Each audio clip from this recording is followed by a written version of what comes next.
জুলাই গণ অভ্যুত্থানে যারা শহীদ হয়েছেন এবং যারা আহত হয়েছেন তাদের বিষয়ে অন্তর্বর্তী সরকার অতি বেশি সহানুভূতিপ্রবণ এবং এই বিষয়টা আমরা অত্যন্ত গুরুত্বের সাথে তাদের বিষয়ে সরকার কাজ করছে।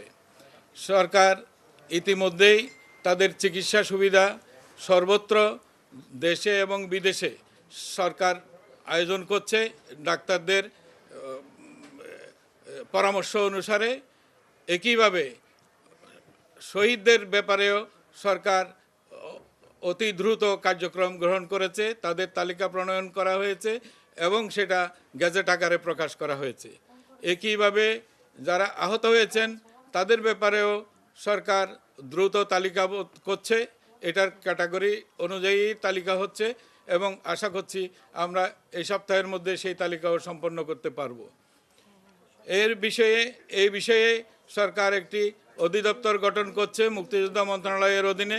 সেটার কাজও প্রায় সম্পন্ন হয়ে আসছে এবং সেটা অতি দ্রুততম সময়ে হচ্ছে। এই সপ্তাহের মধ্যে এই অধিদপ্তরের কাজ সম্পন্ন হওয়ার সম্ভাবনা প্রবল এবং সেই নিরিখে আমরা একটা নীতিমালা করছি। ওই নীতিমালার অধীনে তাদের পুনর্বাসন এবং যত রকমের ভাতা, এককালীন সঞ্চয়পত্র আমরা তাদেরকে দিচ্ছি।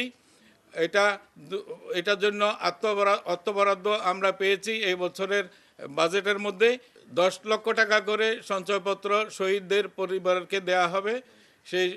এবং আহত যারা হয়েছেন তাদেরকে যারা ক্যাটাগরি অনুযায়ী 3 লক্ষ, 2 লক্ষ, 1 লক্ষ, 1,50,000 এরকম করে তাদেরকে এই অর্থ বছরে দেওয়া হবে এবং তাদেরকে